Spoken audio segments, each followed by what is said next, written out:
আমার আব্বু আম্মু আমার শাশুড়ি ওরা সবাই বলছিল যে 7 দিনের মধ্যে বাকি বাবুর আকিকাটা দিয়ে ফেলাটাই সবচেয়ে বেশি ভালো। তো আমি আমার মেয়ের রাতিনের আকিকাটাও 7 দিনের মধ্যে করেছি। তারপর চুল ফেলে দিয়েছিলাম।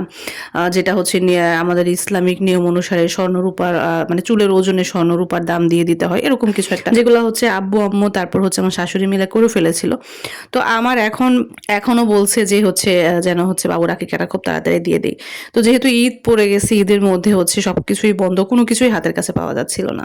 তো তারপরে আল্লাহর নাম নিয়ে বের হয়েছিল, বের হয়ে পছন্দ মতো একটা খাসি পেয়ে গেল।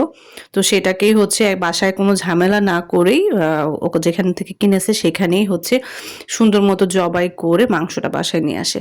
তারপর এই তো আঙ্কেল ছিল, আম্মা ছিল, আম্মা আঙ্কেল আর বাচ্চারা তো সবাই ছিল, সবাই মিলে মজা করছিল, দুষ্টুমি করছিল, সমানভাবে ভাগ করে আত্মীয় স্বজনের ভাগ, তারপর হচ্ছে নিজেদের ভাগ, তারপর হচ্ছে গরিব মিসকিনদের ভাগ করে সবার জন্য হচ্ছে প্যাক করে নিচ্ছিল আর কি।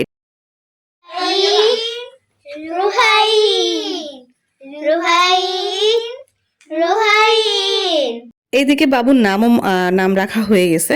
তো ওরা 2 বোন মিলে মজা করছে আর হচ্ছে বাবুর নামটা মুখস্থ করার চেষ্টা করছে। মানে সারা দিন 2 বোন মিলে ওই নামই বারবার করে বলছে, ওরা মনে রাখতে পারছে না নামটা। তো এই তো আল্লাহর নাম নিয়ে আমার ছোট্ট সোনামণিটার আকিকাটাও করে ফেললাম। সবাই আমার বেবিটার জন্য দোয়া করবেন আর হচ্ছে কে কোথা থেকে আমার ভিডিওটা দেখছেন অবশ্যই জানাবেন। সবশেষে আল্লাহর কাছে শুকরিয়া আদায় করছি, রমজান মাসটা এত সুন্দরভাবে পার হয়েছে আমাদের। তো আজকের মতো এখানেই বিদায় নিয়েছি। আল্লাহ হাফেজ।